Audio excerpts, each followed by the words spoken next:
1986, Guruji was 9 years old, and his uncle suddenly had a stroke. And Guruji was the only one in the room, and he saw his uncle faint. He followed the door. And for some reason, Guruji knew that was finished, or about finished. So Guruji grabbed a picture of Ram, and he ran to his uncle, and he started screaming at him, "Chant Ram, chant Ram, chant the name of Ram," while he was like, almost passive. And he opened his eyes, he looked at Ram, he smiled, and he left with God. Guruji was just 9 or 7 years old. So it's a very powerful name. You know, in Sanatana Dharma, Ram, or the name of God, is not different than God. So, because it's the same, the vibration is not to refer to the thing, but it's the thing itself. Shabda Brahman is Aram. That's what they say in the Upanishad. So, the name of God, according to Buddhist teaching, is not different. So, when he's chanting Ram, it's not referring to God, it's the vibration of God. Jesus said, at the beginning was the Word, and the Word was God. So, it's that vibration infused in his hand. So, there was a story how the Ram name came was because of a murder. He used to roam around in the forest, and he will kidnap, kill, rob people. And one day he's doing his job, and a saint is passing by called Narada. So the saint is crossing, and the killer or the assassin called Ratnakari jumps, and he's about to kill him. And the saint says, "Wait a minute, answer first a question. If you kill me, are you going to pay the bad karma of that?" And he says, "I'm not doing this for fun. I'm doing this to maintain my family. It's my duty. As a Greek husband, or someone who has a family, I need to maintain it." So the saint asks, "And is your family going to pay the consequences with you?" And he says, "Of course. I'm doing it for the whole family. 3 children, a wife." And the saint says, "Look, tie me here to the tree, go home, and ask your wife if she will go and pay the consequences of their actions with you." And so he goes home, he tied him, he goes home, and then he asks his wife, "Darling, I just met a guy who asked me this question. Are you going to pay the consequences of my actions for me to go and find food for you every day?" And she knew what he was doing. So she said, "No, darling, this is your responsibility. You are free to do whatever you want." And then he's strange, and then he goes to the children. And one by one, all of them, they answered, "Sorry, Dad, it's your business, it's your karma. Don't drag us into that." So he comes back to the forest and he speaks to the saint, and he says, "You were right. Like they were not willing to come with me to hell. I need to pay for this." So the saint says, "Yeah." So the killer asks him, "How can I purify myself?" And the saint says, "Chant the name of Ram." But he was so toxic in his mind that he tried to pronounce Ram, he could not. So the saint told him this: just chant Mara, because Mara means assassin, thief, or killer. So that he could pronounce Mara, Mara, Mara. So we start chanting Mara, Mara, Mara, Mara, Mara, Mara, Mara, Mara, Mara, Ram or Rama. And then through many repetitions, he started purifying his mind, and eventually could chant the divine name and got the whole full blessings of the mantra. That's the story of how Ram's name becomes so powerful. And they say that when you chant Hanuman name, Hanuman does not come. But when you chant Ram name, Hanuman immediately shows up. And yeah, that's it. The power of the name of Ram. Protection, love, freedom. And in that sense, this you see the next to Guruji on the left and right, there is a picture of two monks, a nun and a monk. It's a very special occasion. It says because they just left their body. It was Swami Madhava or Madhava Das on the right, Swamini Harisundari on the left. And I'm traveling with them because every time I do a prayer or something, they are in our prayers because they have been, at least the one on the right, Madhava, has been the pillar and the foundation of the organization we have today. He built 4 of all the ashrams that we have. He was the cause for them. He was a man of silence and beauty. He would just do whatever is required. He will never ask for praises from anyone. He knew that God and Guru knows what he's doing. So he will do his best, and doing that, he built the first ashram of Bhakti Marga in Germany, then the second ashram, and then the other 2 biggest ashrams, Sri Vittal Dham and Adityananda Dham in Austria. How? Guruji was passing by one day and said, "Madhava, I think it's time to have another ashram for the Germans." He didn't answer yes nor no. He said, "Let me look," and walk away. Within a week, he had an option for Guruji. Within 3 weeks, he had a new option. So he was a very, very clever person. And something that he used to say to Guruji is, because he was very straight, direct, and people used to get mad at him because he will not shut up. If he see pride, if he see bullshit, he will address it. And then Guruji told him, "Madhava, people get upset with you, you know." And he said, "Guruji, if you are happy with me, I don't care what people think." Because he knew that he was working for Guru and God, not to please people. He was building the refuge for many generations to come, where many spiritual seekers will find an oasis of spirituality. In the other hand, Swamini Harisundari Dasi on the left, she was an example of acceptance. She got a pancreatic cancer 2 years ago. Normally it goes for 3 months and then you're out. She fought with it for 2 years. And a great quality she had is that she never asked Guruji for healing. I don't know if you know Adityananda is famous for his miracles. Yeah. But she never asked for healing. She asked for more love for Krishna. And she loved Krishna. She would be in the ashram, prayers would finish, she would just sit there and stare at Krishna for hours. So the example that she said is acceptance of life, how it comes. Do your best. She was doing the treatment. She was doing whatever the doctor will say, whatever Guruji will say. She extended her life 2 years. So everybody could deal with her leaving her body because she was super sweet. And she was very young. She was like 25. 25 or 27. I met her when she was, like you said, scouts of Bhakti Marga. It's like the youth. They come for retreats. All the kids. So I remember her from that time. And then suddenly Guruji made her a Swamini. Nobody understood why. From one day to the other. This random girl who used to play with the girls, 13, 15-year-old, suddenly is 20, 23. And Guruji, surprisingly, in Navaratri, give her the blessing of being a Swami.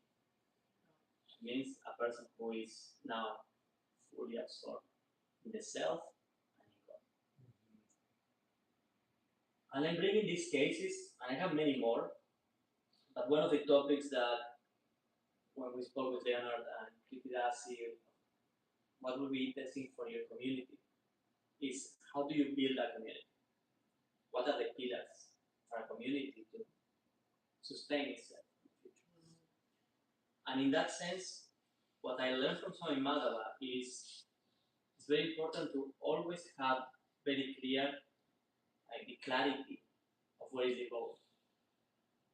The goal should never be something movable, something subjective, something, how did he say,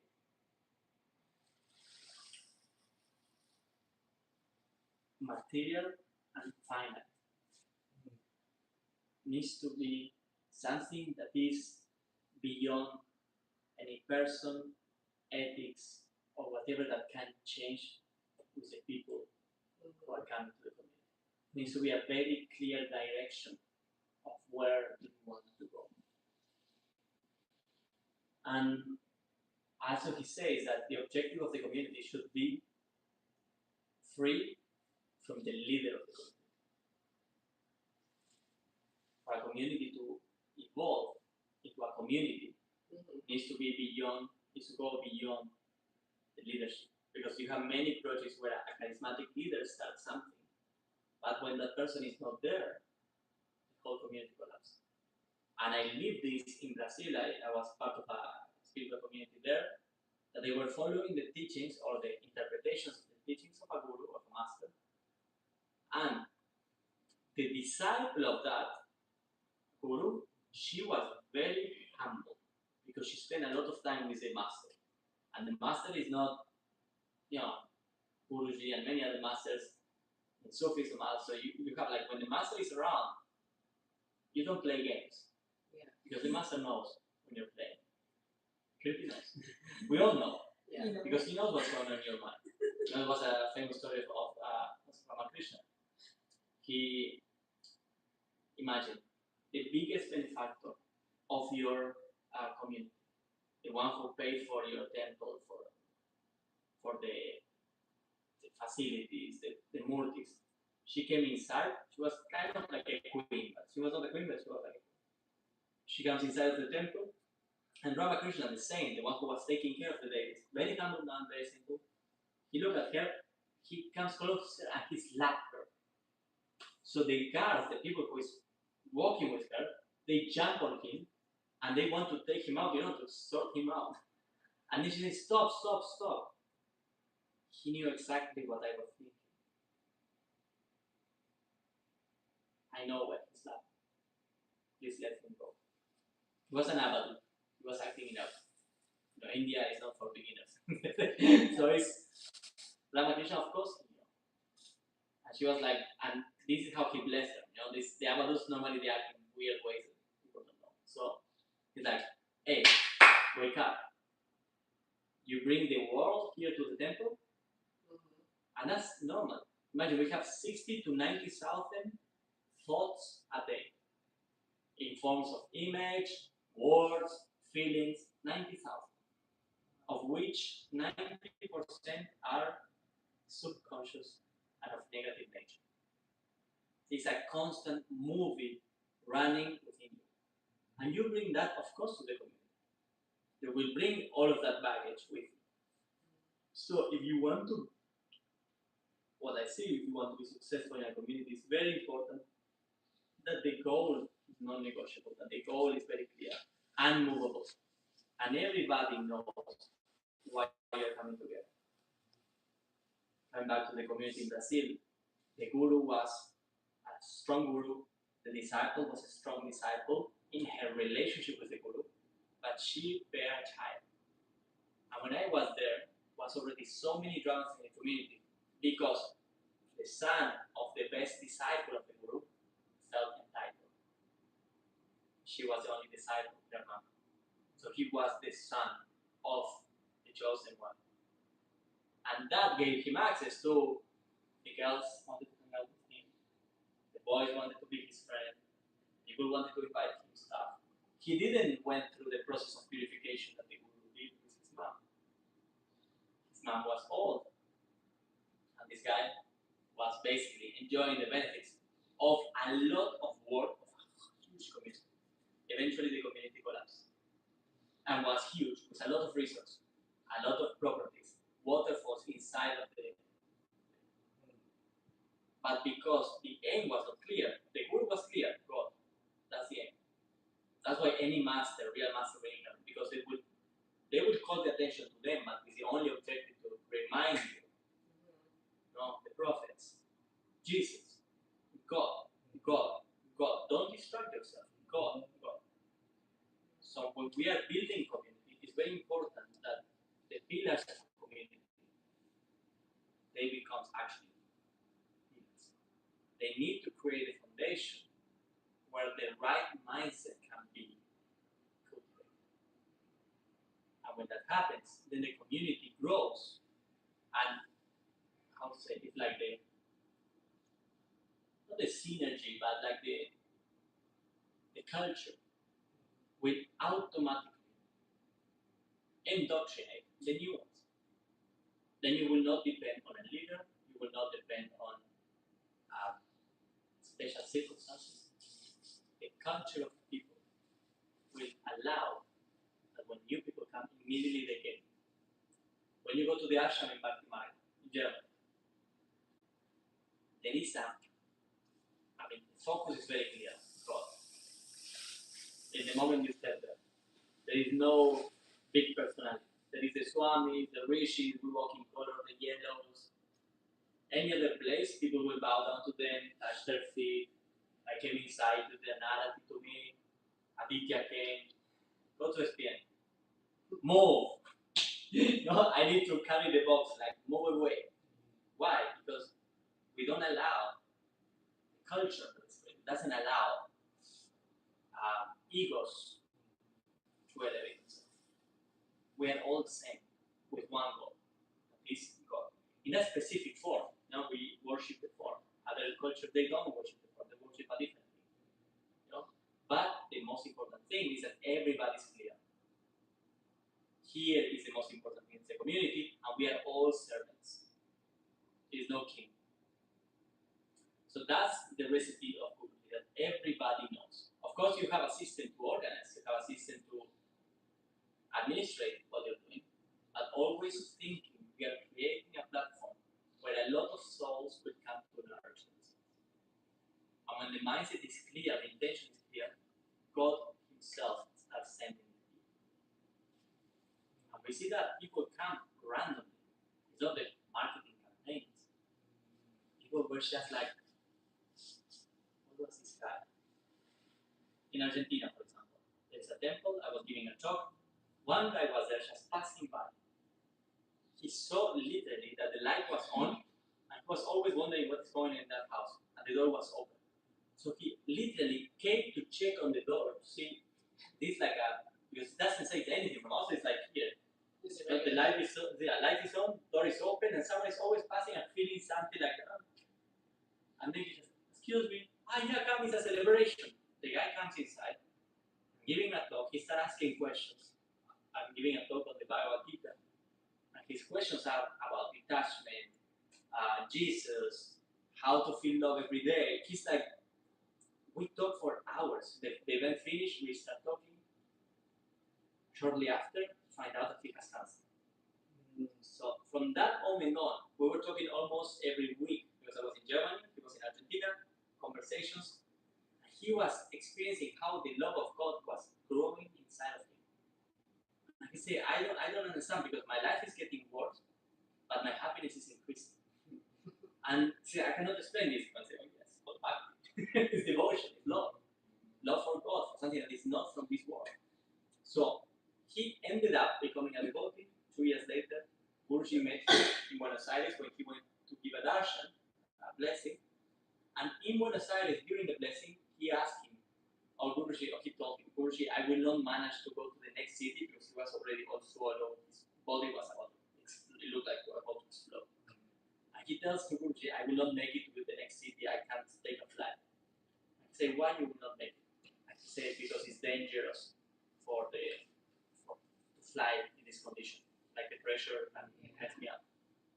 And Guruji told him, is it doctor or God who decided? He said, it's God. So come. With his blessing.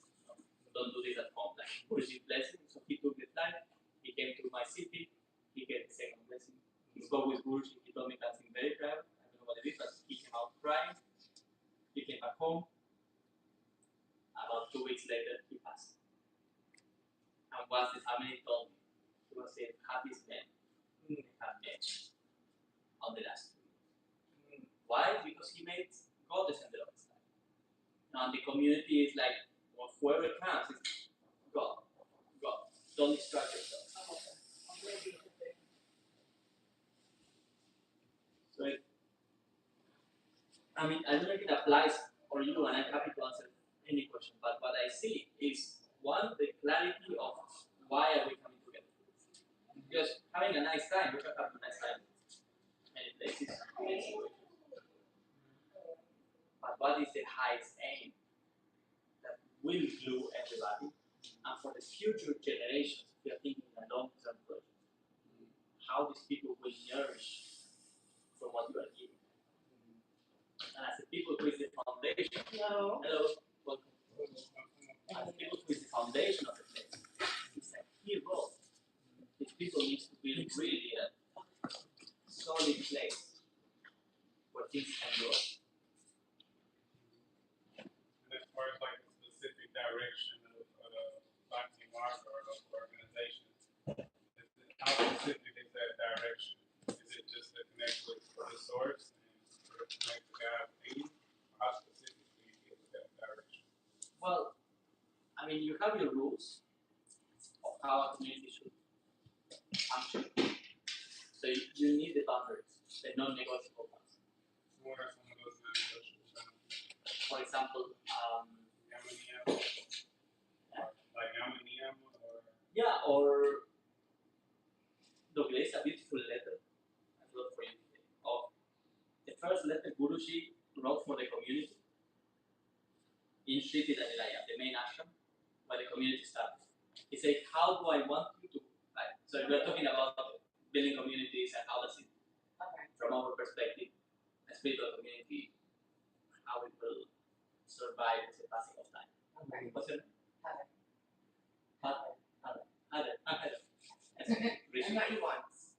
Huh? I met you once. That's that. When you came with somebody else. Yeah. Okay. Nice to meet you again. Yeah. Of course.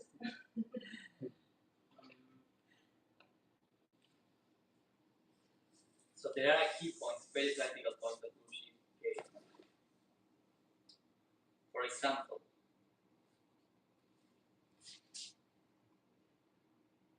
so he says, one always says, can we tell me that? I think I'm getting old on my legs. So it's not so bad. So Guruji says, one always says, I will do good to the world. Here in the center, in the ashram, people like to say, I want to serve Guruji. You see, the I is very big. The mind, whenever the mind pictures the I, it doesn't mean the I of the self. It means always the I of the ego. think, I can do this, I can do that. As long as you have not realized yourself, your true self, the eye of the ego is always big. That's why it says in the scripture, remove the eye, put him, God, the Lord. Because as long as one has not realized anything, one has to remind oneself continuously that all it is him. Even what you perceive that you are doing, actually, it is him which is doing it through you. That's why the great sages, when they have realized themselves, they always praise the Lord by saying, Lord, I am the vehicle, but you are the one which is driving it. I am the chariot, but you are the charioteer. I am the wick of the lamp, but you are the light. I am the house, but you are the dweller of that house. So in that state, one has fully transcended the human nature, seeing only the divine working in everything. So that's the introduction. And then he goes into the specifics.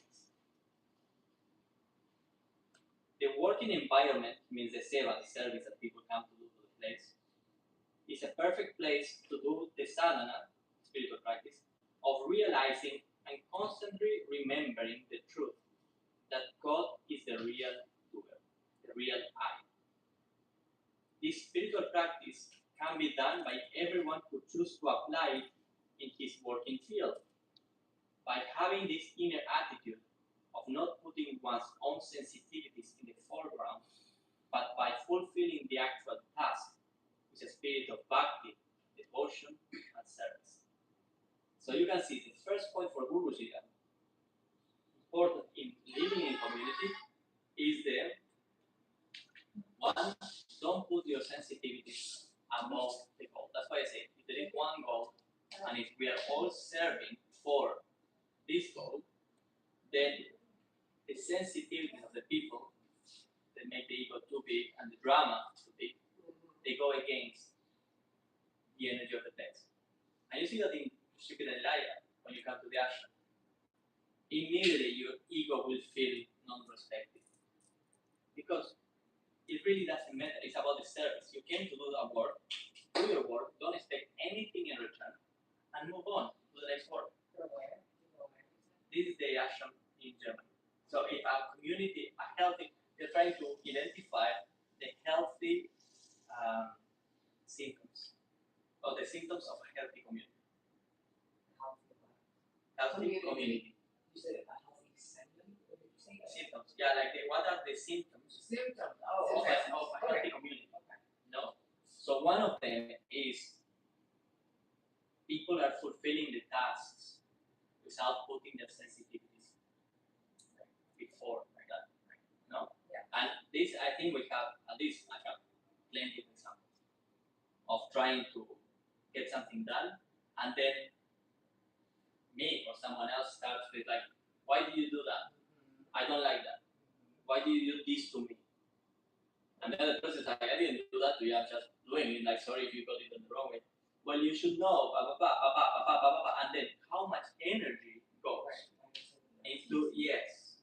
So the first point of Guruji is, don't allow your private sensitivity to be above the task. What is the task? We need to cook for people. We need to serve the deities, the temple. We need to cut the grass. We need to clean. We need to plan. We need to find resources. We need finances. We need an accountant. There's a lot of needs for a center to operate. Mm-hmm. And there is, let's say, the core people, let's say you, who come together and say, okay, you take the finances, I take the grass, I do the maintenance, I take the rooms, I clean the room, I clean the house. A healthy marriage.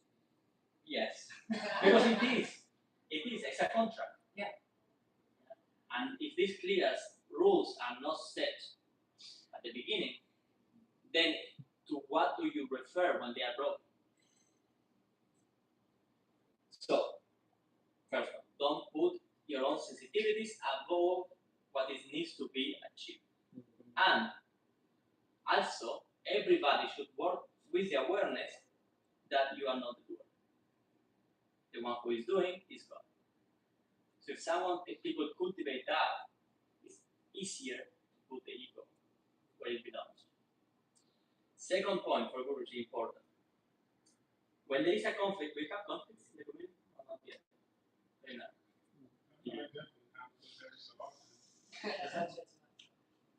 Because he's such a peaceful guy, and it's really difficult to think of I Leonard. be relaxing. I definitely be relaxing, but it's all just Brahma always catch up. everything. Like, Yeah. things definitely come through every so often. Like, so put your piece to the test sometimes. You need to be tested. All the So time. it's like, yeah, definitely have to. Damn. Yeah. Well, so Guruji says, when there is a conflict, so imagine yourself. Let's take 10 seconds. Close your eyes. Take 10 seconds, 15, and think when was the last conflict you had?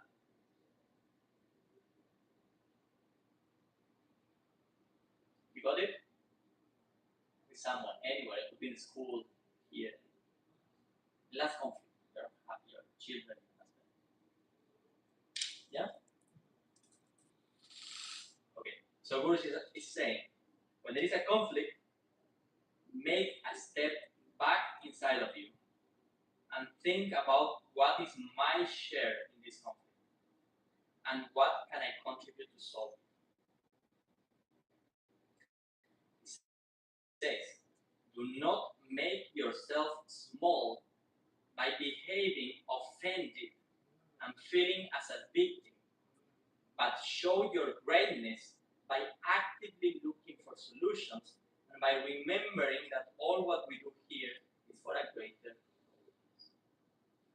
dialogue for the couples, for the ashram, school, for any relationship, healthy relationship. What is the goal of being together with someone? You're dating someone. What is the goal? Healthy, but this how do you actively contribute for a solution? So, What is the word when you look within yourself? self-analysis. Yeah. Yeah, I mean, this is the self-analysis part, but it's when there is a conflict, are you actively looking for a solution or you are actively looking for attention? You live in a community. If your goal is attention and is above the goal of sacred living, connection, spirituality, service, if I want attention is your higher goal, maybe it's not conscious, but if it is there, it will explode in that form. You will make your problems bigger than the solution. So Guruji says, don't make yourself small. Why does he say that? Because who is making who small? Does the self get upset? Does the soul get upset? No, the soul is an eternal servant. We are an eternal servant. In love, we express service through love. It's like a mom serving her children. It's service. We don't call it service, but it's service. Why does she doesn't leave it as service? Because she loves. She loves to change pampers with shit of the child. And as the uncle, they don't feel it like, oh, he did poo again. Well, you will not feel it like you now. You will love to see your children peace. You love to see your children happy. You love to see. Oh, I'm a servant of my child. I'm a slave. No, it's associated service. It's associated other things to them. But the reality is that in love, the love expressed through service. That's Bhakti. That's the definition of Bhakti, the devotional path. It's a love that expressed through service. So if you are not serving, probably it's very difficult to say I'm loved. Maybe you're just saying it, but if there is no service in the moment of like showing, I really love you, and the guy is, I don't know, coughing, dying, and you just, oh, I'm busy now, and you walk away. Yeah, you can say I love you, but if I'm not concerned about your health, then I'm just thinking about me. And I say it for the sake of saying. So, Guruji says, Don't make yourself small by behaving offended and feeling as a victim, but show your greatness by actively looking for solutions and by remembering that all what we do here is for a greater goal. Now, if we treat our colleagues in difficult situations or in a conflict with respect, they have the possibility to develop in a dignified way. If necessary, tell the other person that you don't feel taken serious, that you feel belittled, that you feel ignored, or that you simply do not agree with a decision, but say it with respect. So respect is a key thing. If you lose respect in a community, there is no chance the community will grow. No chance.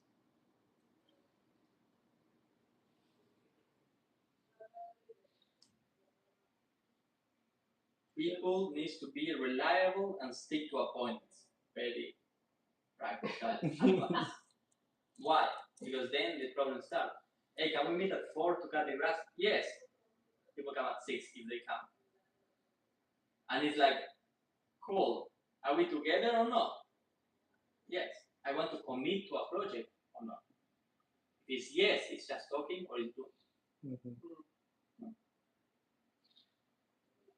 I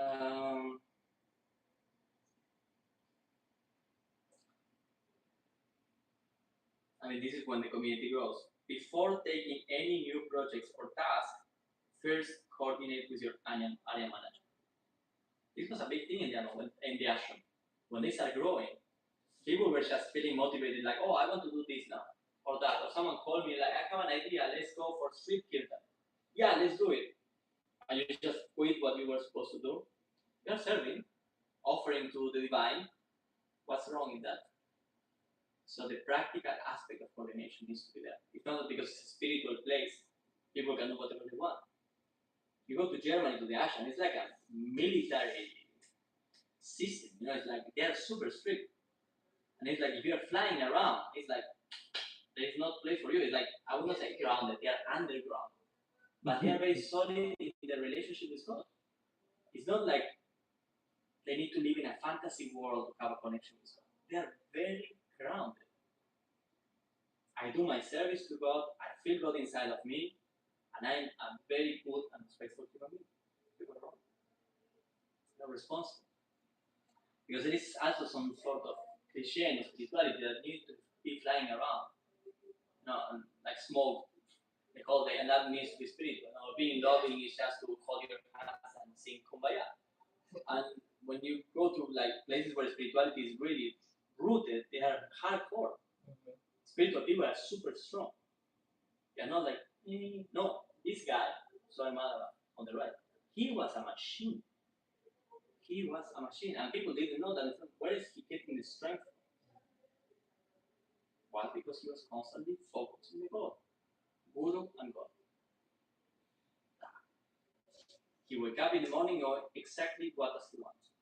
He goes to sleep knowing he's resting, so tomorrow I can serve. And he has a beautiful life. It's not a slave, no. No, he got crazy adventures with that. By serving God and Guru, he got himself into crazy adventures. He had a beautiful life. He just passed. That's why I was mentioning their story. Sorry? Oh, the one on orange on the right. Also good. The one on the left, she also passed that way. They both passed in the last 10 days. Oh my god. Yeah, it's a necrological week. Oh, okay. But it's fine. They're better than us. Of course, she said that. She's very young. She's also young. Because 65. I'm very healthy. Also that. Because Bursi said, you are really a spark in time in creation. This life comes and goes like that. Really like that. And we need to have the awareness. So if we have the goal and we everyday work to find that soul, to find that spiritual aspect of ourselves, then when the guy with the mustache and the death, when he's like knocking at your door, you say like, I did what I can. And not like, oh wait, I need to say goodbye to, I need to do this, I forgot to do that. When it's time. And what do we know? We know that the material desires will never satisfy us. We have experienced it. No, a desire from the material world will bring place to 10 new desires. It's like that. This Chris, like all. I always want more. Yes. Krishna says it in the Gita.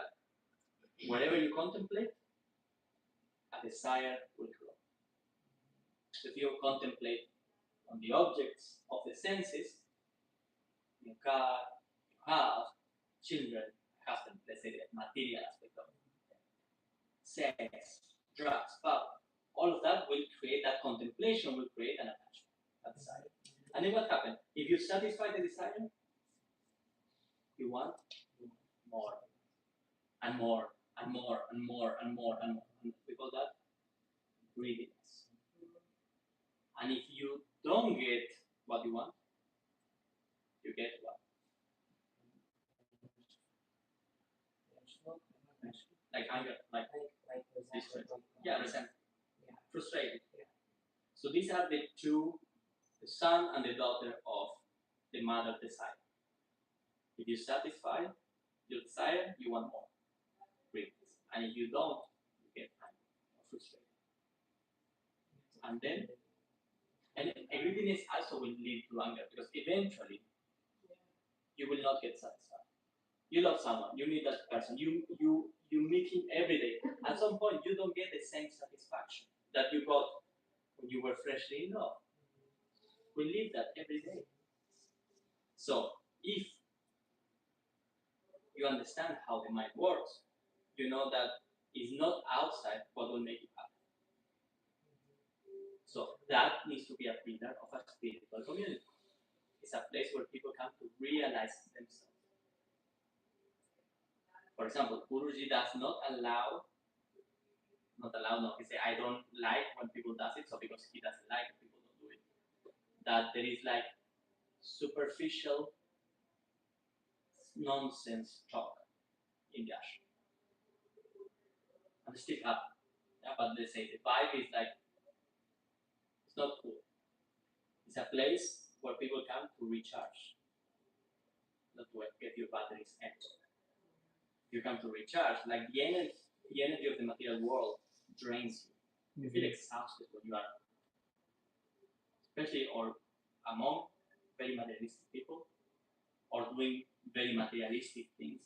Your energy just gets like, and when you are among spiritual people, talking about spiritual stuff, normally your energy rises. You do Om Shanti, you do Japa, you do whatever practice you do, because the spiritual aspect of you starts to awake, and the vibration starts to rise. A spiritual place for development needs to keep very safe that, for example, the space is being respected. Spiritual topics are being discussed. Spiritual books are being read. Spiritual music is being listened. And those are what I mean on the non-negotiables community. And then, in that, the leader and the pillars of the community are the ones who will make that happen. Because the energy of the material energy of the world will try to come in. It's a natural thing. Maya is her power and it's her duty to attract people with the material energy. And I see it in the temples that are more far away from Germany. I go to Argentina, and people are inside of the temple, sitting there with the ladies in front, talking about football. And it's like, I understand we live in Argentina where everybody speaks about football, but it's not the place. It's a place to really find something deep. There is a lot of places, time to speak about. Here, it's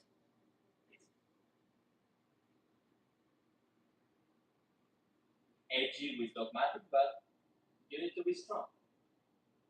If one give up the boundaries, then Maya is. Maya is like the material energy of God. That, according to Bhakti, God put in place Maya, that is the attraction of the material world. The illusion of and the attraction of the material world is also there. So you always need to choose between God or the material world. That's why Jesus said you cannot serve two masters. The master that he's speaking about is the material world. That doesn't mean that you don't do your duty in the world. You are a mother, you take care of your children. You are a husband, you take care of your wife. You work in a school, you do your job. But you don't allow that energy to crowd you and say, I will find happiness within the things of the world. Because the happiness is on inside. In your connection with God inside of you. And if we keep adding names of happiness, car, happiness, ice cream, happiness, friends, happiness, boyfriend, girlfriend, happiness.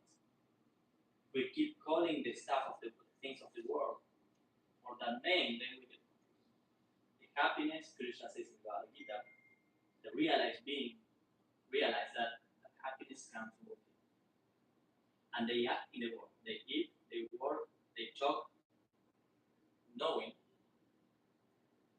that they are not looking for anything else. See, I work on those things.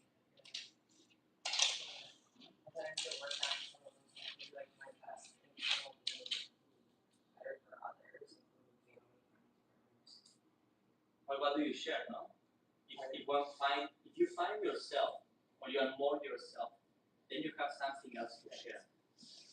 If you're just an empty cup relating to the world, you're just looking for people to give you water.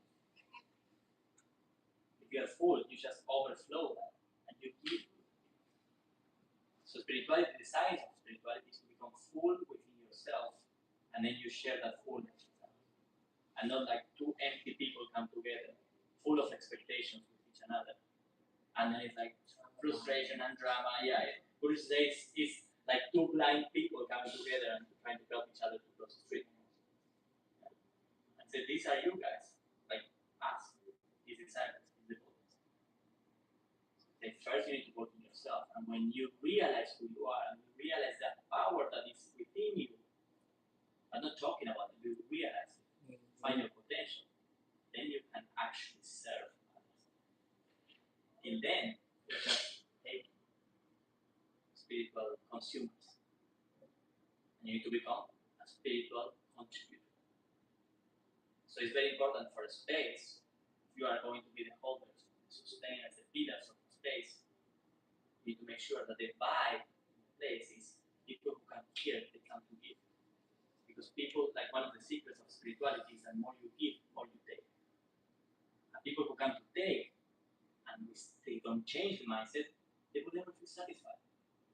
They can consume and go like it would be a plate of food or a shot of heroin. So if you spin the energy of the place in a way that whoever comes is ready to serve, don't lose sight. You come here to uplift yourself and to uplift others. And those pillars that you need to define it as a community. What are the most important things for you as a pillars of a spiritual place? This. Okay, and then you among yourself need to make sure that that is respected. And then when people come new, they respect the spirit. Then you can be sure that when you are not around, the culture will take care. And whoever comes through the door, they will feel fulfilled because they eat spiritual food.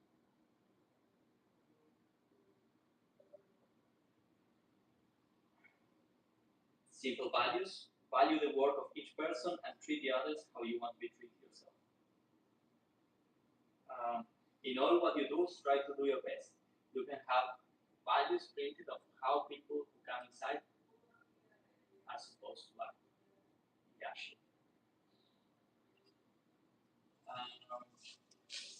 Combine your strength. Become a team working together.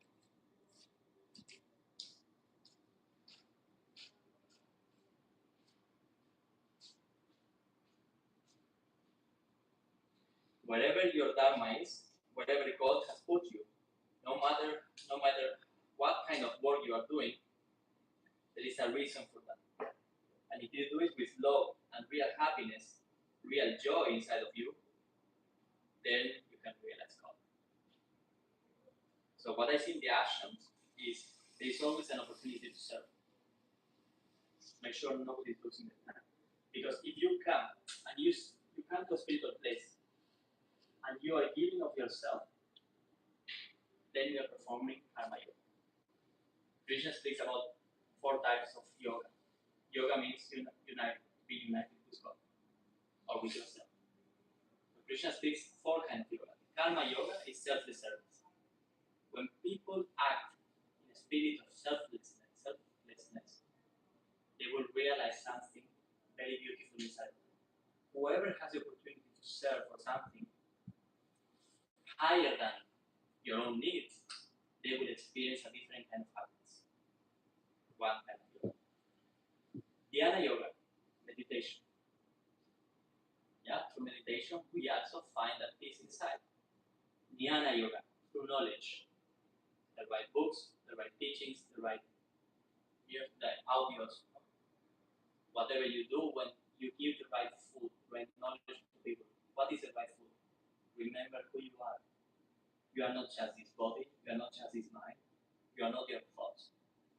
You are something much, much deeper and strong that belongs to God in His high vibration. Then you define which school you go. Or maybe you don't want to have one strict school. For us it's easier because we have one master, one teacher, Krishna. But maybe you say it's many masters, but then you have a selection of the masters that you agree with. You have the library, you have the audio from those people, you have YouTube, so you come together, you listen to a satsang, a spiritual talk. Someone read the Gospel of Ramakrishna, satsang of Paramahansa Adityananda, satsang of Paramahansa Yogananda, Ramana Maharishi, Sufi saints, Islam. Any person who will give a message that resonates with the people, the members of that community, and say, okay, this is a message that resonates with me, and this is the culture that I want. So the activities, again, karma yoga, people come to serve. They should not be just hanging around. Guruji doesn't like people lazing around. He gets really green, we say it in Spanish. So green. You get green is when you get like sick and sour. Disgusting. Yeah, he doesn't like people lazing around. He say, God give you the faculty of action. Why are you just laying there in the corner? Do something with your time. So, action, seva, service, dhyana, meditation, jnana, knowledge, and the 4th one, for the Bhakti path, the 4th yoga that Krishna gives, and he says the highest, devotion to God. Through devotion to God, people will experience and realize who they are and what is their relationship, their eternal relationship with the divine. If you wake up every day in the morning, do you know why are you incarnated? What do you want to achieve? And how are you going to do it? If you have that answer for yourself, every day you will jump out of the bed. It's not like, damn, another day. No, it's like, I should not lose time. You see, look, it's funny, you are in the world of yoga. We're all looking for balance. No? Balance life, this and that. Did you ever see someone who really, really succeeds in their life being a balanced person? No, balance. Yeah. Being balanced? Yeah. Any person who the world has spoken about, where they balance, like, okay, I work a bit, then I take a time for myself, then I go to the forest. I think that depends on too, is wanting to take time for yourself, but you also want to be more balanced and more structured too. Have you ever seen someone who broke it in the world, who was a balanced person? No. What? Super focused, passionate. Did they need balance to get energy? No. They were were cycles of their ideas. They believed in something and they went full for it, for good and for bad. We have both, no? People who damage the world in the same way. But this search for balance, I don't believe in that balance. I would translate it like laziness. You need to find your passion. Why are you on earth? And when that is clear, jump out of the bed to reach that goal every day. And go to sleep thinking on, okay, how can I make it better tomorrow? So if you say, I'm a soul living in a material world, trying to realize who I am and what's my relationship with God, that's mine. Then every action I will do during the day will be pointing in one direction. To the root, if I'm a spiritual person and I want to develop my loving relationship with God, my actions will always be of two natures: doubt and fear, or trust and courage.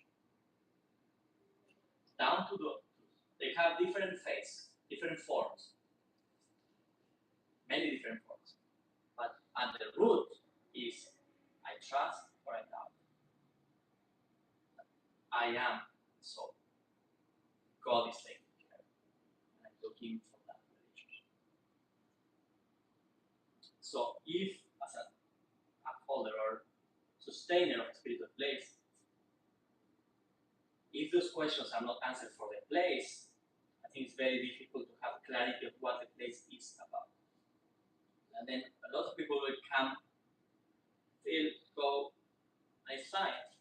But what I see, the Guruji, he started his mission was 27, so less than 20 years ago. He's now in 82 countries, 17 huge ashrams, 260 centers.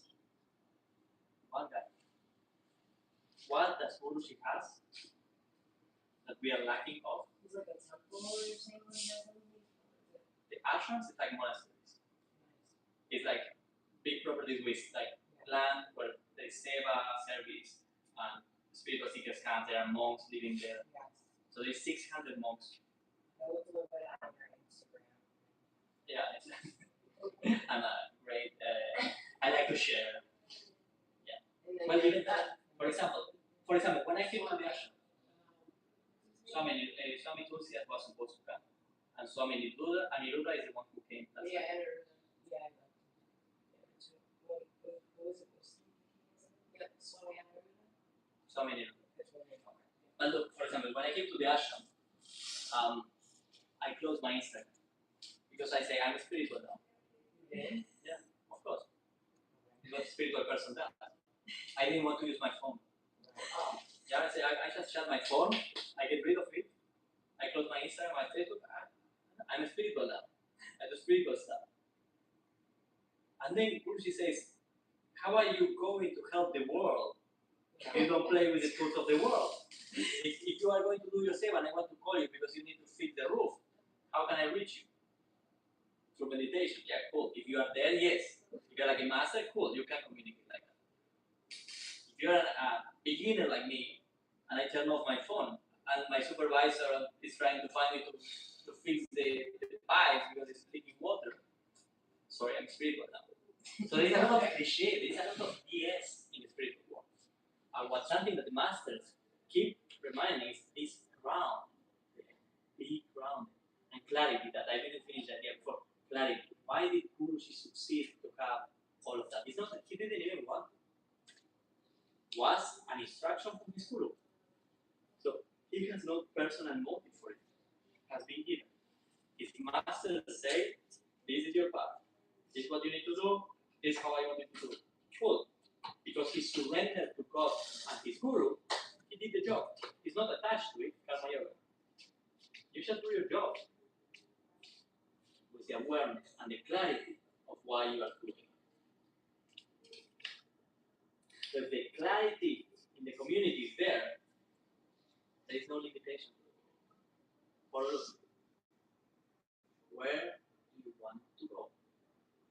What is spirituality you want to bring to the people? And that requires a little bit of effort at the beginning to define, okay, what do I want? And who is the people who will do it? Who are the pillars of this place? You can't do it alone. It's very difficult. Like Bush is sustain a mission, not himself, not his thousands of people. Selflessly acting every day to sustain these places.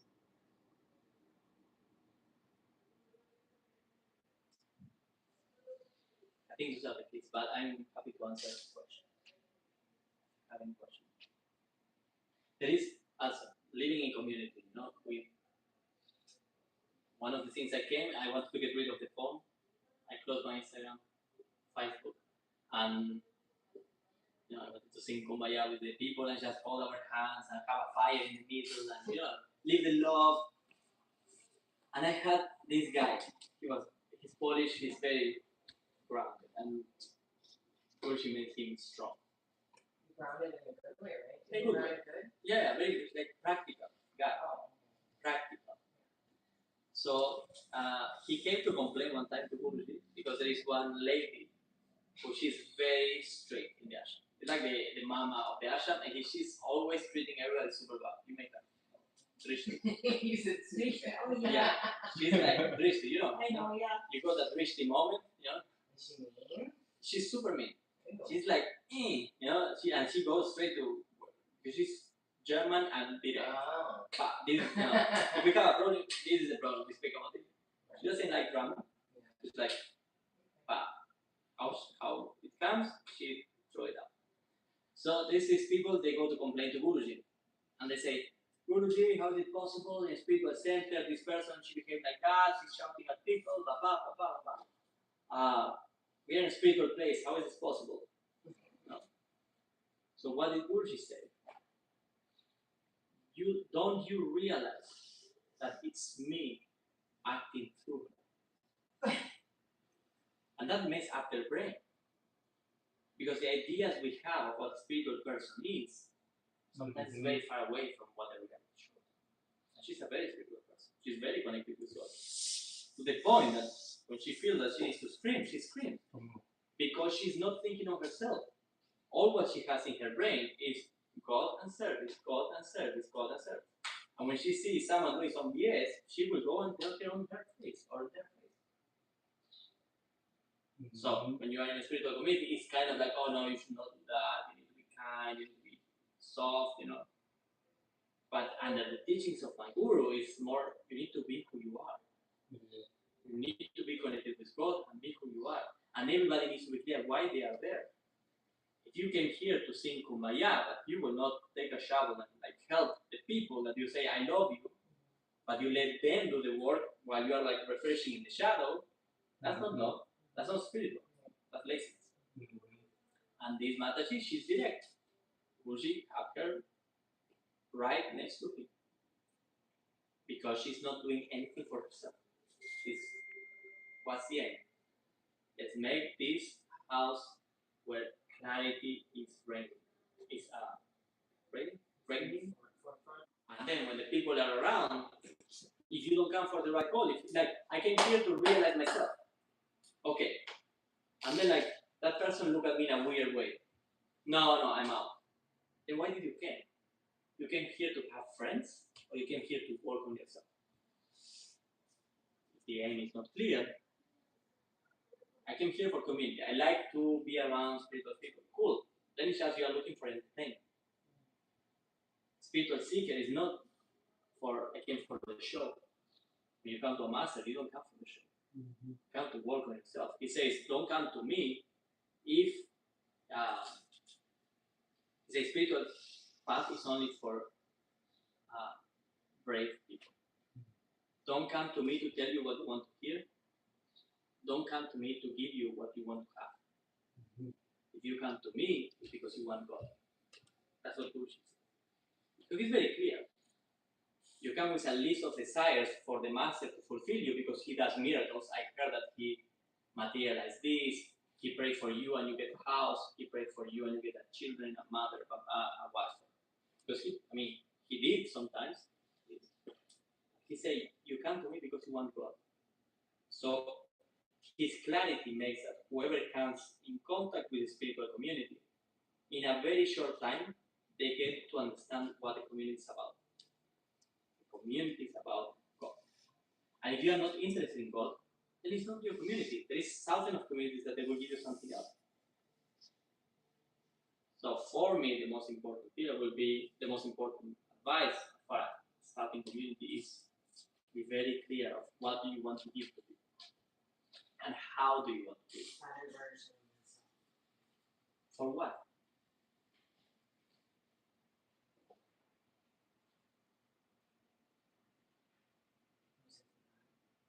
For that. Yeah. I mean, if that brings them closer to God. But for example, this woman, she was shouting at people. Is the best version from herself from the outside perspective? No. People will judge that it's wrong. From God's perspective, it's perfect. Because people get to challenge, the negativity of their mind gets exposed, the judgment gets exposed, the anger gets exposed. You need that to realize yourself. You need to know your shadows. In a place that doesn't challenge you, it's very difficult to know who you are. People say, I want to realize my full potential. And they think that it's just, okay, I will start looking at colors on the air and see like Krishna in every little flower, just dancing, and playing the flute for me. I'm going to say, realizing your full potential is when you are thrown into the lions and you know what you're made of. You realize what are you made of. But it doesn't happen if you are in the seated on the VIP area, like, oh yeah, it would be nice to be strong and fighting with the lion. No. The style of courage is keep pushing to the lion and saying, okay, now you will realize your potential by being exposed to your fears, your frustrations, to your limitations. So if you come to a place and the place helps you to face your fears, face your limitations, then that person, you are building a lion, you are building a strong spiritual seeker. Yeah. Courage is from that school. If you come to a place where it's like, oh, sorry, I upset you, are you okay? You are just building up the ego of the other person much more. You are drowning the person into a terrible dungeon, because the ego becomes stronger than the spiritual being. The spiritual seeker, do you imagine really like Jesus getting upset, Krishna getting upset, Buddha getting upset? Do you remember the story of Buddha with the guy who is like shouting at him, spitting, and treating him super bad? And Buddha is there under the tree and he's just laughing. And the guy asking like, why are you laughing? Like, I'm treating you like crap. And he says, well, if someone gives you a gift and you don't accept it, to whom does the gift belong? To whom? If I give you a gift and you don't accept it, to whom does the gift belong to? To me. Come back to me. Yeah. So the spiritual seeker is so strong in the self that nothing from the outside will disturb that person. And if you come with your shit to me and I don't take it, it comes back to you. Yeah, and you will get upset because more you dump your shit on me, more is coming to you. That's why it says, no, be a lotus in the mud. Mm-hmm. Now, the training for that to happen normally is very painful. Yes. And this when you are in the presence of a master, when there is someone who knows what he's doing. It's not just, okay, I will make people miserable when they come here because they need to train. No, of course not. It's not. But the master knows what he's doing. Mm-hmm. So he prepares the place that people come to realize who they are. And in that sense, he says that the safest is when it's centered in God. Then you know you are on the safe zone. And then you let God guide the community.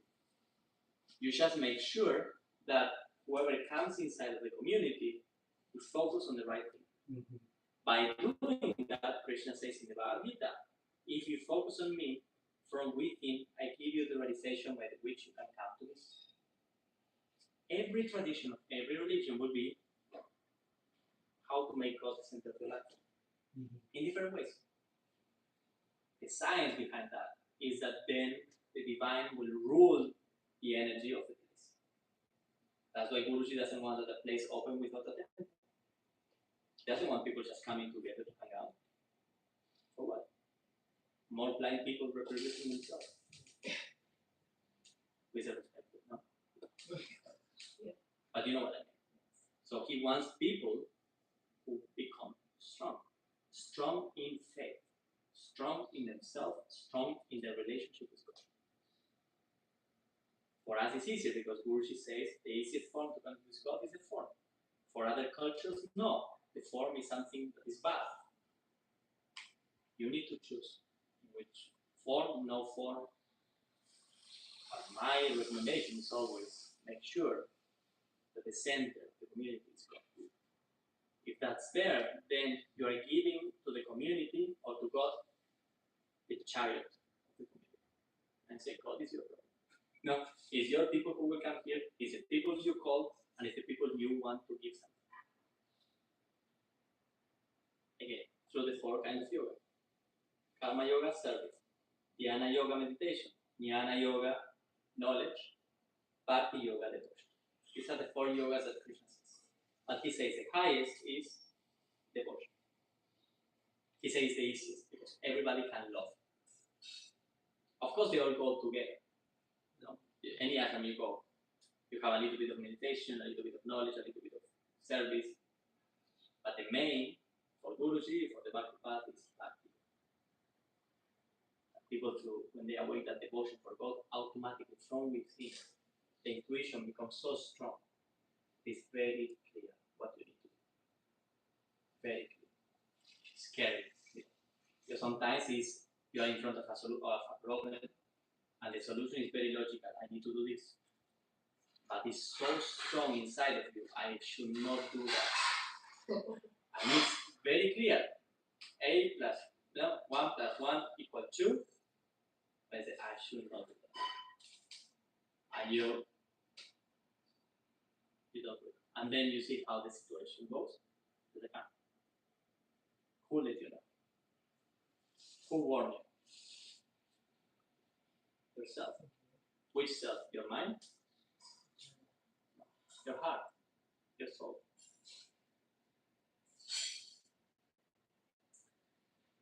So yeah, it's challenging to have a community. I mean, I wrote this topic, maybe you have questions in a different direction, but what I see, what I learned in the last 10 years being a monk and living in ashrams, is that when the focus and the clarity is not there, what the place is about, then it's just like a constant back and forward of energies, people, and nobody really knows what is the whole thing about. But when you have the clarity, 15 years of a mission, 80 countries, 250 centers. It's not about the growth, it's just because people are nourishing themselves from the spiritual knowledge. The love of God. The love. The love of Guruji, what he gives is powerful. Has touched the soul of the people. I was yesterday, there were 10 people from India. They invited me in their home. I went yesterday in a home in West Bloomfield, did home chanting. We could feel that loving energy, that love of God. We could feel going on chanting. It was powerful. And they were like, I was talking, they were like just amazed. I invited them to come tomorrow for Yagna. I told them, at least just come by and meet Rishi. And you are welcome at any time. I invited them, if you want to do a Yagna for Lord in your home, you are welcome to invite Rishi and he'll come to do a Yagna in your home too. I told them. So, yeah, it was wonderful. I don't know if that's connected what we were talking, but that's great. Yeah. I'm happy to go there. Well, yeah, spiritual practice. You can do some Abhishekam now, Rishi. I think actually I will do an chanting, and Okay. while you chant, I will start the Abhishekam, and then I will join. Okay. Yeah? I will chant with you, but just 2 months. And then you can offer a flower if you want to the deities. And finish. Yes. Yeah. Any question? No That is question. very important, the community, you said. I have been here for 9 years here in Michigan, and I do ask myself how high I have ended up here in the business home. Because for 9 years, there are too many people are sick. They are sick, and I have seen too many people, even where I work, they are very interested in the spiritual field. They can sense something, they can feel something, but maybe not ready to bloom and to be more kind, more able to be in the field. I don't know, but I have seen and realized from my experience, it's a kind coming and go, coming and go. That is the will of God for sure behind of everything, because when the people are ready, as you say, the seva, the four forms of yoga, the devotion doesn't come without seva. You can try. Devotion expressed through service. I If there is have no service, then there is no devotion. I have realized when one is the seva for God, they are clear and very decided. Then everything it comes just so it comes by itself. Yeah. But I don't know. From 9 years here we have, and it was wonderful yesterday. So yesterday Wednesday we were cleaning here Wednesday. Everybody was cleaning. Got the broom. I was like, that's wonderful. Everybody, setting up and cleaning and washing. What is here to do? But that's beautiful when all the people put the hand. Then there is felt the energy, the love of God, the seva, the service. Yeah, and it's strange, here in his home. There are too many. This place actually. Yeah, place it up. I do ask myself, how is that possible in his home? Because there are too many people around. As I said, I was even yesterday. They're very spiritual people, very so much devoted to Sai Baba, and still Guruji, his love, he has wanted to step here, kind to do here, to get together here, to share here. It is a kind of strange for me. And Sorry, because I think we are going around. Is there a question? No. The question is, it was just like, how is that possible? Like, I don't know. Even me by myself, I cannot understand. Yeah. You had a question or say no question before? Oh, I was saying no question. Just wanted to say thank you because that was like very synchronized. The message of how to have your community strong and flourishing, and being of service, and the goal, keeping the same goal, so where the goal is unchangeable. So I'm saying thank you. No questions though. No, we had 3 points. You said the mission is above the sensitivity of the person or whatever. And the second one was service, devotion, and clarity of purpose, for sure. Clarity of purpose, the vision, sensitivity. There's one more.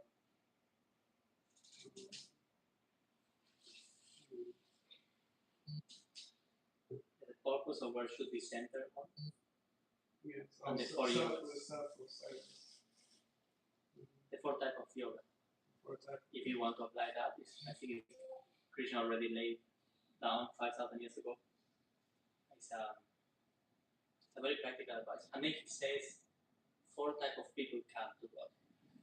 Those who are looking for material wealth or distress, they have a problem. Those who are looking for, those who have a problem, you come because like something's going on and you need help, and you need to pass the exams. Someone died, not distress, makes you call God. People who are looking for material wealth. I want a car, I want a house, I want my partner of my life. Those who are looking for knowledge, and those who already have knowledge, and they know they don't need anything, and they are looking for a relationship with God. So these are the 4 types, and it's a in a way, everybody should end up in the last one. But we all not come because I'm a saint and I want the relationship as well. I came on the first one, mega distressed, empty, depressed. Thank God I turned to God. I was looking for solutions in the material world. It didn't work. I met my master. He changed my way of looking at the world. No, it's fine. I had 3 businesses. I used to be a businessman. I studied economics and business administration. I had a restaurant, an hotel, and a travel agency. And in 2015, I finished with my ex-girlfriend in a very painful way. This joint. This joint. Oh!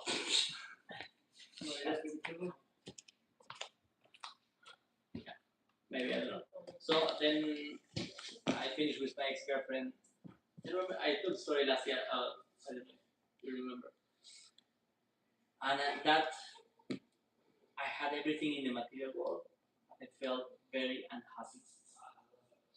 And I had like a void inside that I could not cover it. And I started traveling and meeting new girls and new stories and new friends and new drinks and new drugs.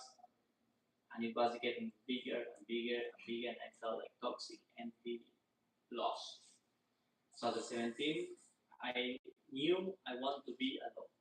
I went to the forest, in the Black Forest in Germany, hiking, and on the way I met one Indian guy that is walking with a bike, an old bike in the forest. There's roots, there's stones, there's not a place for a normal old bike in the British bike, this old one. And we start talking, and he shares during the lunch that his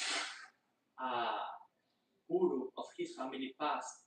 And when the guru left his body, flowers were falling from the sky on the body of the guru. So I asked him, the wind was carrying the flowers on top of the body, and he said, no, the flowers were materializing on the sky and falling on the body of my guru. I said, that sounds very fancy. I'm not used to it. And I asked him, and he said, like, tomorrow I'm going to eat paneer. Was like the most normal thing for him. And I said, how is it possible? And he said, there are very special souls that they incarnate for uplifting the consciousness of the world, and when they leave their body, God glorifies them. So his guru was a very special soul. It seemed, in a way, that God manifests himself through this act when he was leaving Earth. So next day I come down from that night I screamed to the nature, to the void, to the nothingness. I say, God, if you exist, give me a sign. And I felt like it didn't fall on the entrance. I just felt like something happened. When I screamed, God, if you exist, give me a sign. Something more. I felt like someone listened, but I just said.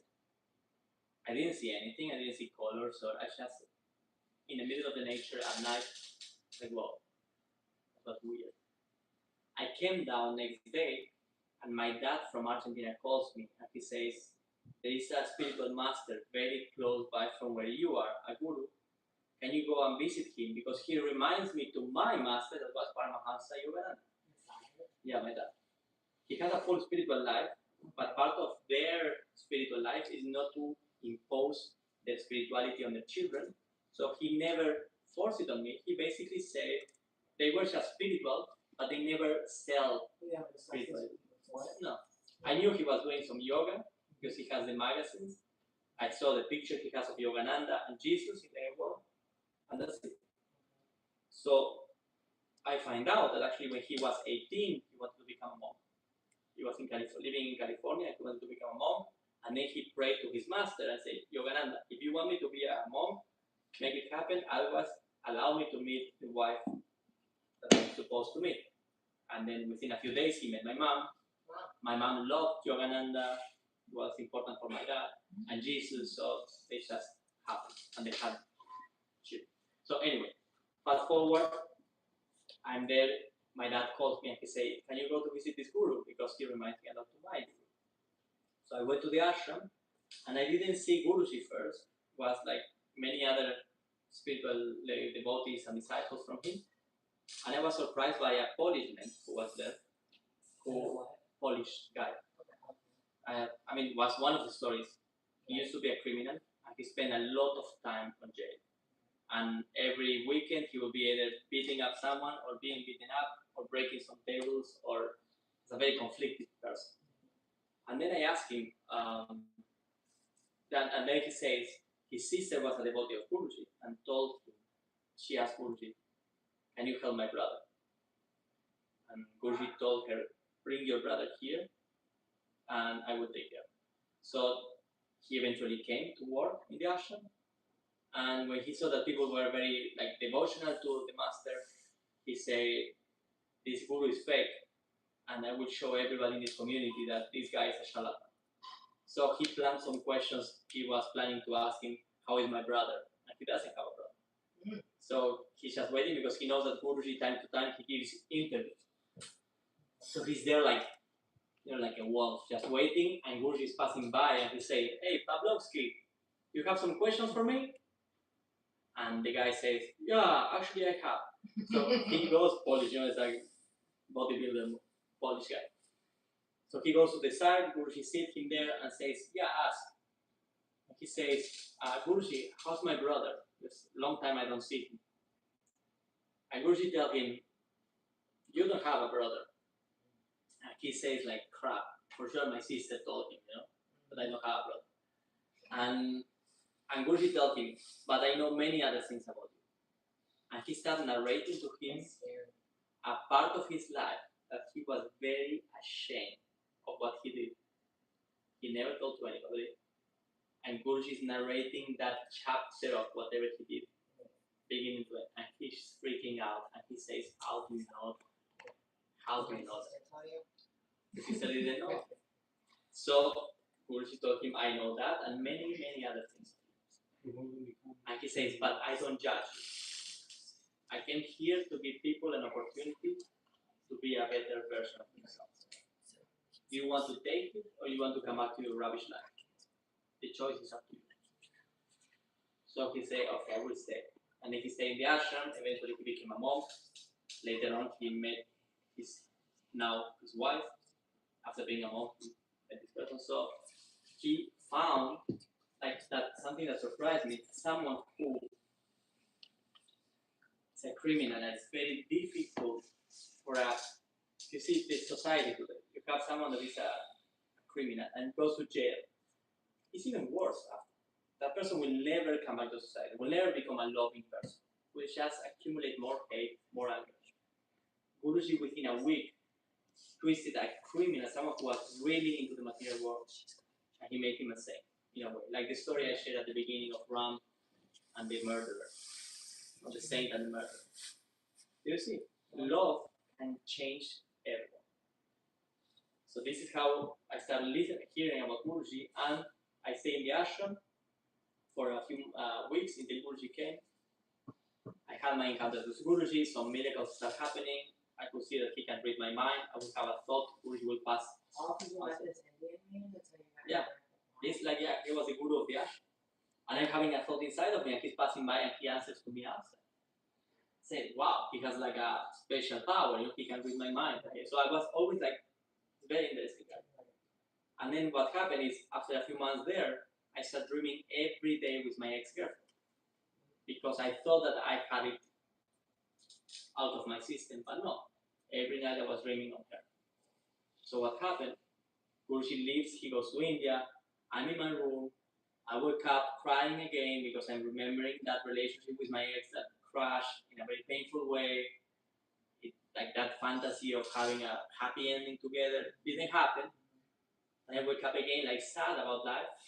And I have a picture of Krishna and Guruji in my room. And I say, God, were you there with me when my heart crashed? When my heart broke? And within 4 seconds, Guruji from India sent me a WhatsApp message saying yes with a heart. And I'm like in the middle of crying, look, and what, with the camera in his room, he has a microphone here, how does he know? freaking out and I started like crying in the room and like a chicken, like, wow, you were there, you were there. I was so happy that God was with me in that moment. And then I wrote back to him a few messages, but one of them I told him, why did God destroy my heart? And today I'm supposed to give my heart back to God. I have nothing to offer. And he said, absolutely everything in life works under the sweet will of God. Today the answers are not there. In the future you will understand.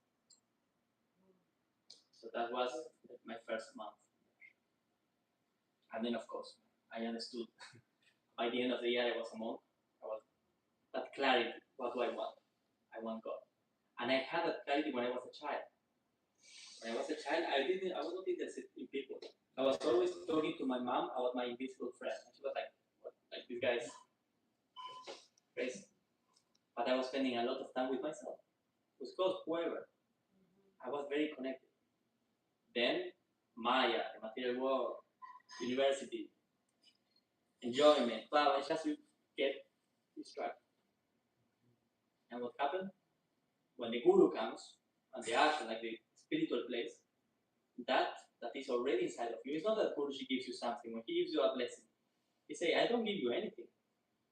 I just knock that is inside of you dormant. And when the flame starts again, then you light up again. Something I really like from this the ashram when I went is like the eyes of people. They were like awake, they were like shining. They have this purity inside, like just coming through, and they didn't want anything from me. If I would be there, they would be happy. If I'm not there, they are happy also. Yeah, so it's deep. It's not superficial spiritual. It's not chanting kumbaya. It's fine to chant kumbaya and have a fire, but it's not about that. At least not on our part. It's really to know who you are and what are you doing here. What do you want from life? If that's clear, then you wake up every day with that shine. Like, I know what I want. And if you have a community that supports you, then it's great. Guruji says, if you sleep with dogs, then you get fleas. That's the metaphor for Sangha. Sat Sangha is a place where people uplift you. If you spend a lot of time with drinkers, it's a matter of time that you will start drinking. If you spend a lot of time with smokers, it's a matter of time you will start smoking. If you are spending your time with a spiritual community where they speak about God, they work with the mindset on God, they meditate on God, when God is the center, then what will happen? You will become a spiritual person. That's why it's so important in spiritual community.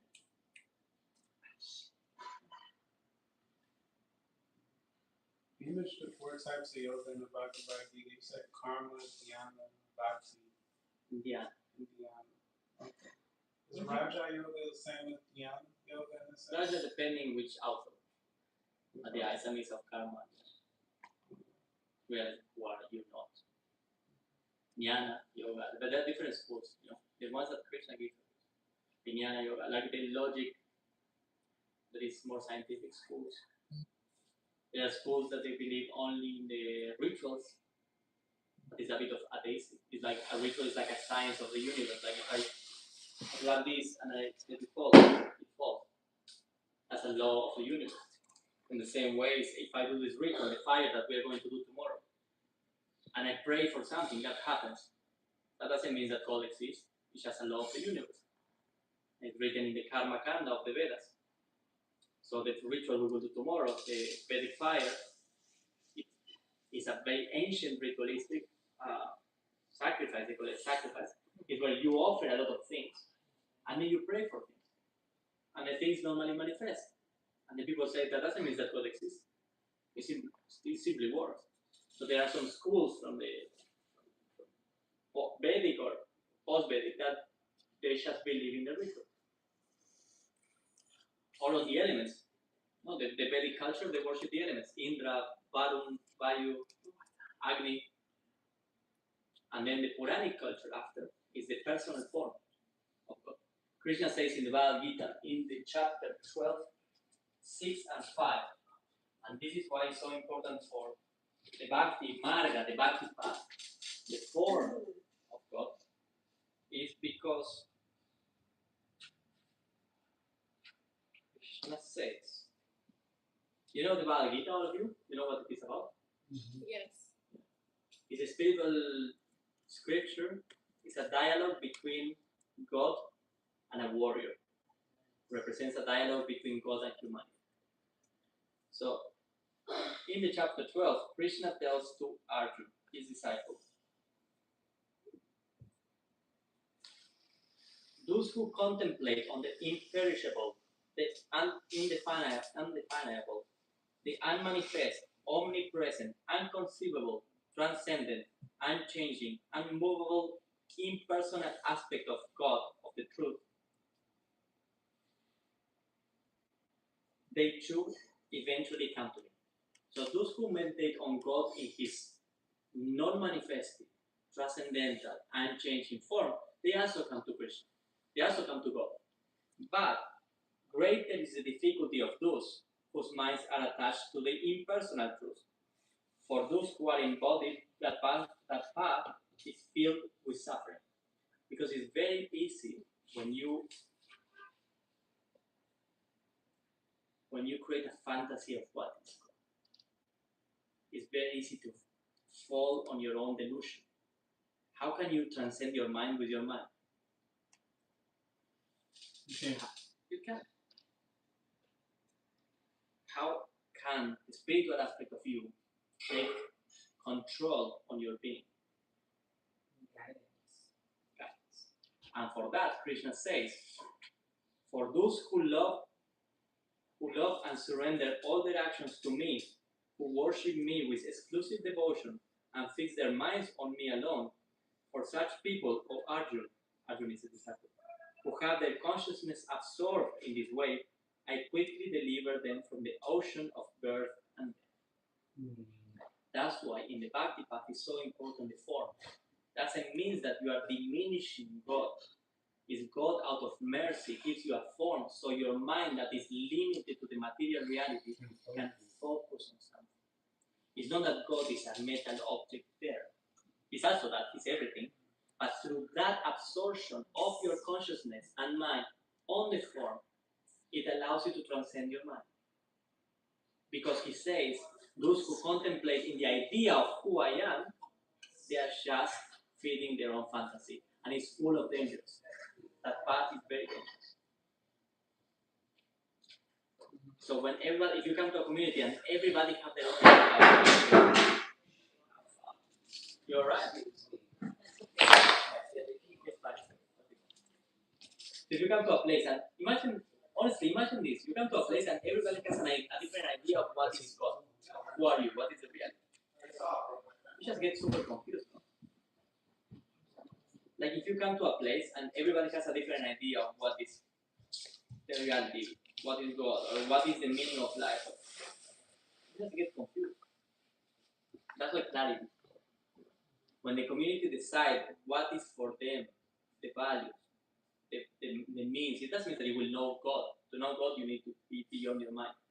But for you to be clear on what is the pathway that you want to offer to the people who come to your community.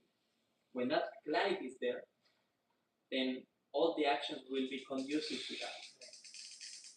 If everybody's just going in, What the fuck? then the energy will get super No, diverse. You need to converge again. Then the strength is there. The example is the hand. If with one finger I'm trying to beat you up, can I do it with one finger? I mean, maybe Bruce Lee can do it, but I would break my finger. No, if I want to break a piece of wood and I go with my finger, I will just break it. Each finger will break. If you put them together, you can struggle. Maybe also break. So if you have just people pointing on their own direction, their own energy, their own ideas, and it just comes to a place where everybody's just sharing their fantasy about life. It's easier if everybody has a clear understanding on what do they want to give to people. What is the value you want to give to a spiritual seeker upstairs? Right? That wouldn't be what you want to gain, but also what you want to get back from it. Well, the spiritual seeker normally just wants to give. What you want to get, I think, is to have the place where people can realize who they are. That would be my aim. Like Guruji asked me to open an ashram. And I'm working a lot because to build an ashram, the walls, in a way, is just money. I can build, like many people build many ashrams. I've been to many ashrams and they are abandoned or they are just the walls. You don't feel anything there. Why is that? Monasteries in France, empty churches all over. In Netherlands, they are doing breweries.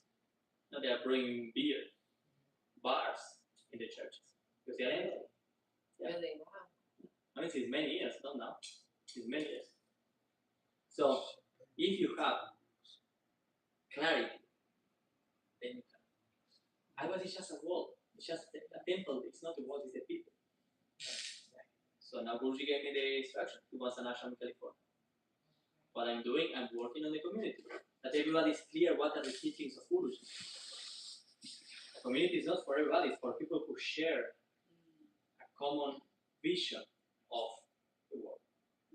Then it's a commune. But it's not. So second ashram in California? It's my instruction. I'm working for them. When you like that. But I'm working there. I actually came from California. Are you gonna combine the mission with what's Surfing Swami name? Yeah, some shit. Swami. There's a temple there. Yeah. Right. So that's a temple. Yeah. That's not an ashram. It's not yet an ashram.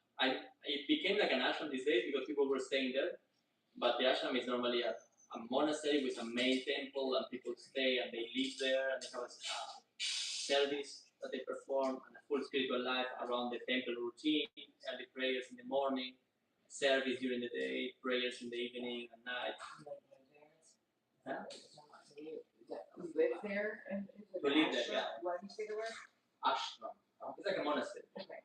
So you have monks living and family people living there. But what I'm working on is in the community that they have clarity. If there is no clarity, to get money is, let's say, easier.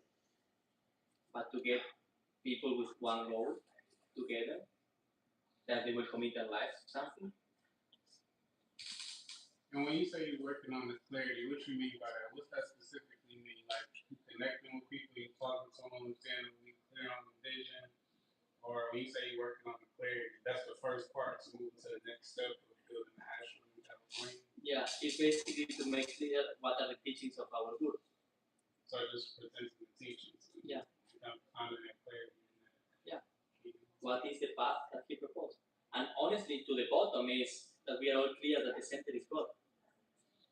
I have a question. So are they sending you there because that ashram or whatever where you're going into work, essentially they need some more guidance in a way? Sorry? Is that when you're like, are you like meeting with people as like a whole, like how you are today, like right now, and then you're giving your teachings because essentially they need more guidance because there's something wrong or something like that? They need clarity. But the clarity, believe me, it's not about who is God and who is not God and limiting God. No. It's that the focus is in God. You know, why do you come together to celebrate God in your life? You don't come together for anything else in spiritual place. So in my mind, I feel like I would just leave it to daily. Like if I leave, like I would need like the guidance and then just want me to want this Well, that's why Guruji says, like yoga, people think that yoga is just go on Wednesday for the class on 6 to 8. Yoga means union with the divine. It's not like a Pilates class. With all the respect to Pilates, but it's not exercise. Yoga means like the ultimate union of the soul and God. It's a full yogic system from India, like ancient knowledge. To unite again, yoga to unite. The spiritual you to the divine. Not outside in the cloud, like punishing you, like inside of you. All of that happens in your inner. And it's a reality for the yogis to have realized themselves. It's not just talking. For spiritual seekers, even brothers of me, like people with crazy experiences. And that's when the inner world starts to reveal. When the divinity starts to awake, it's not talking, it's just a reality. And you live life from a different perspective and vibrating in a different vibration. And that's what I want for the people in the community. Before building an ashram, before building the walls, you need a heart. So everybody needs to be very clear, what do they want? And then you can build an ashram. So the spiritual community is not the same recipe as the ashram, pretty much. It's a little slightly different. But you said the spiritual community, or it's building the spiritual community.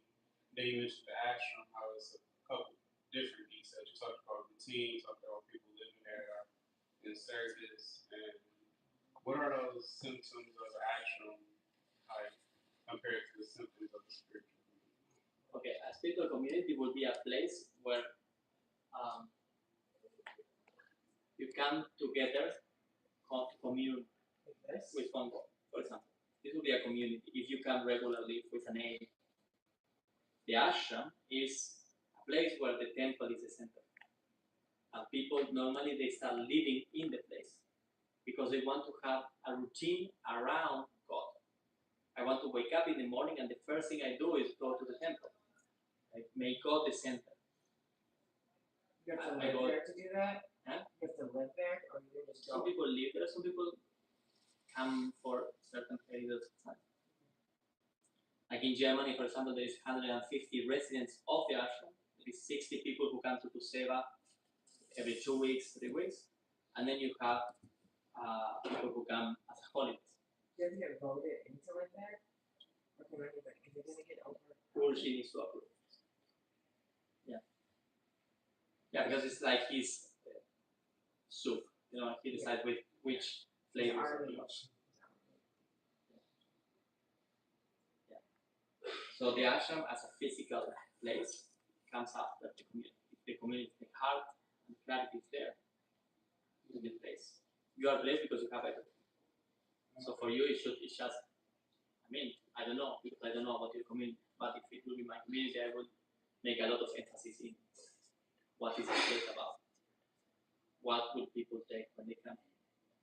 And for me, in the Bhakti path, if I can give a platform for people to connect with God, then I know that God will give them the experience they need to get.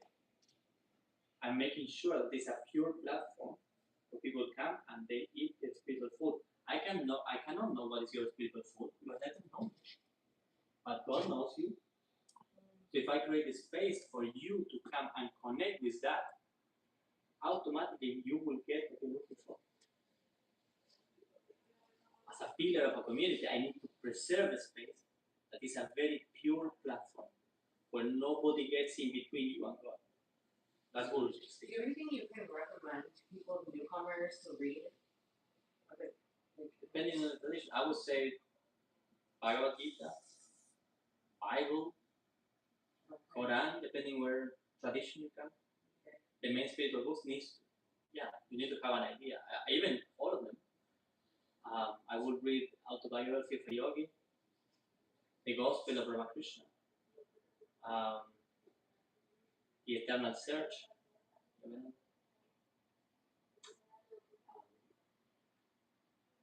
But that depends.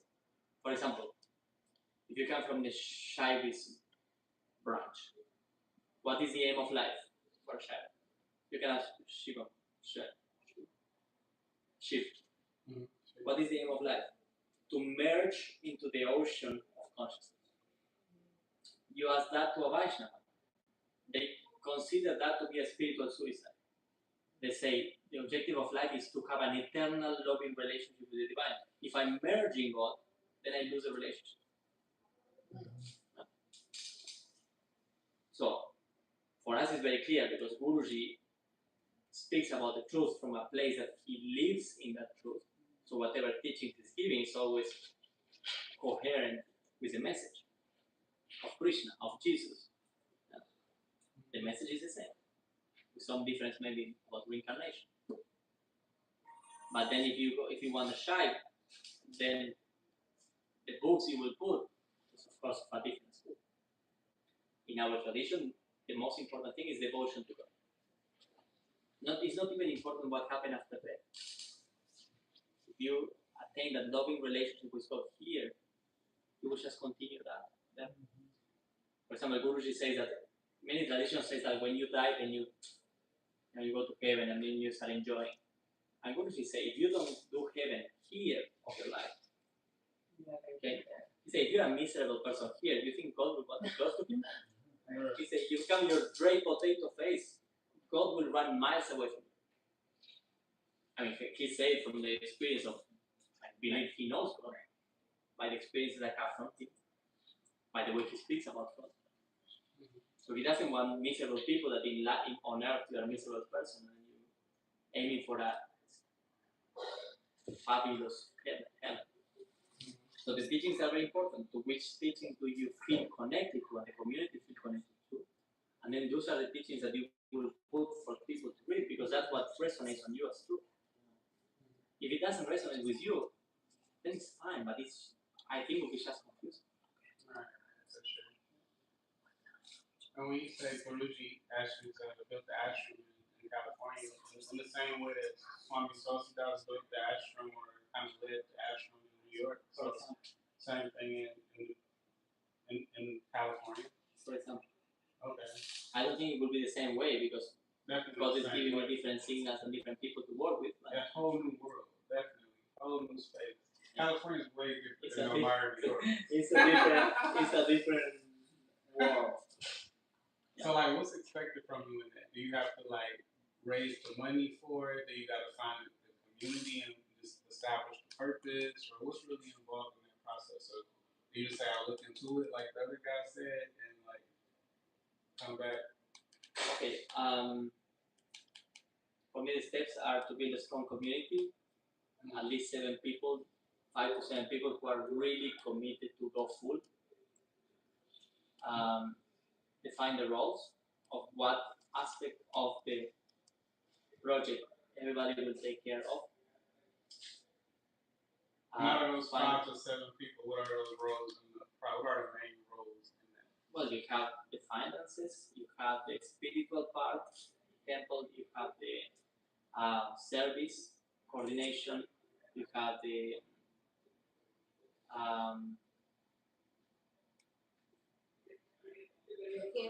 international and Cooking. Yeah, operations, or like hotel or like places to stay, coordination with international mission because you need to be connected on the protocols of how the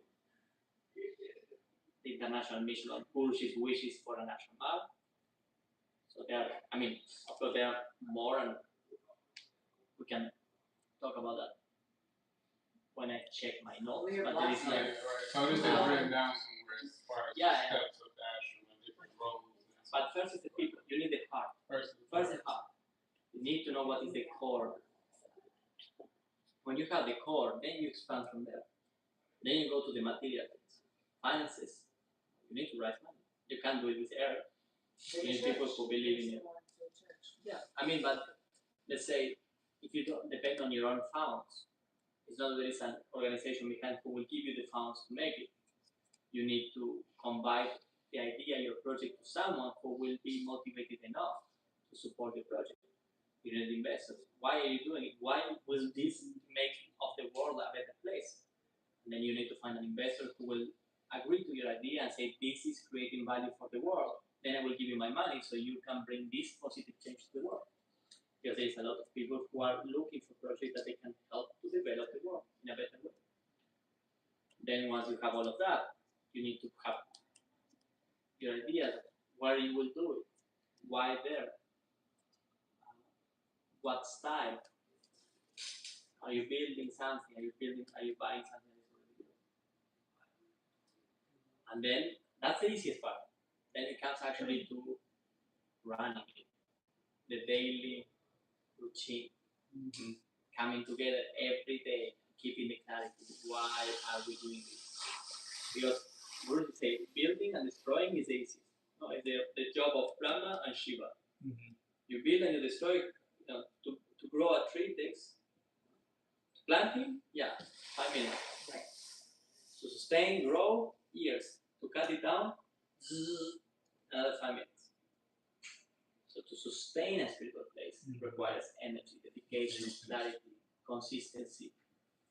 Consistency in certain routines you feel necessary for the ashram as far as you said waking up and definitely serving Guru in the morning, maybe satsang. Yeah. Depends on you, I guess, whatever resonates. Depending on, whatever resonates with you. But for example, on mine would be everyday prayers, people Sabbath prayers with God. The first step, God. Then service, food together for those who live there, evening prayers, satsang, meditation, and food, okay, dinner. And then free time for you to either study or read, a library, place where people can inquire who I am and go to places where the answer is already there. Because at some point you need to move from theory to practice. The ashram needs to be the campground, the place where people, when you read who I am, who is God, what I'm doing here, and then you go to the real life and you're trying to apply those concepts, you can. It's a safe space. You are exploring yourself. Again, for me, if God is the center, then everything is safe. If you make sure that God is the center of your place, God is the one, it's his responsibility. It's like, it's out of your shoulders. It's not up to me. I'm just creating the platform for people to do their connection. However it goes, God, that, and also to remove, because who I am. I have been given a duty. It's not that I love to have an ashram. The same way Guruji that didn't want to have disciples, he didn't want to have ashrams, he just wanted to be meditating in Samadhi. His guru told him, build an organization, teach Atma Kriya Yoga. He said, I didn't want to have devotees. He has thousands of devotees around the world. He didn't want to have an ashram, he has 17 ashrams. He didn't want to have centers, he has 260 centers. He didn't want to travel, he goes to 50 countries already. He went to 50 countries throughout he goes to maybe 15 countries a year. He said, I don't like people, he's blessing thousands. Not that he doesn't like people, he doesn't like the mind of people. Hypocrisy. The projection of their own negativity on people. He does it because it's a duty, it's not because he wants to be famous. For him, he will be painting. He says he did 4-5 a.m. in the morning, painting Krishna, painting Ram, painting Shiva. That's his passion, to be with God. And then his job is to inspire thousands of people to attain that loving relationship every day. He's like the strength, like Jesus to his disciples.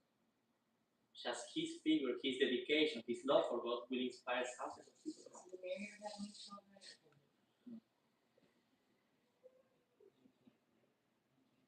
I don't know. He's free, but he doesn't have.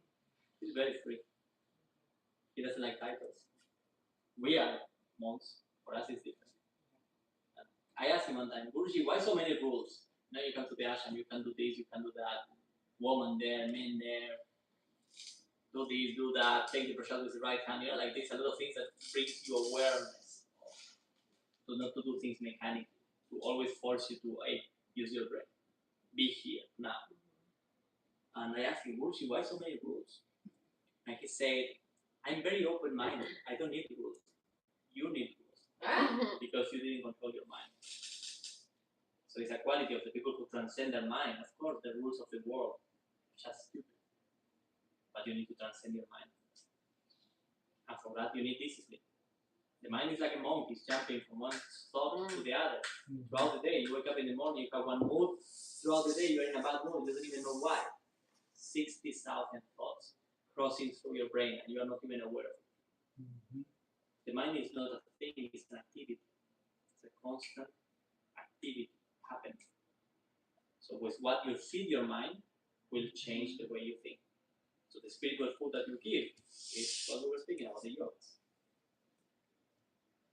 And when you change your mind, then you will realize the potential.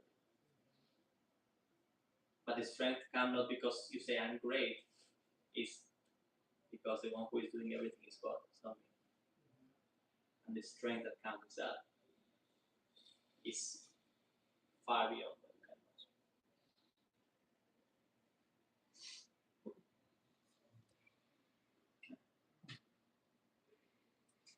Does anyone know I'm chanting?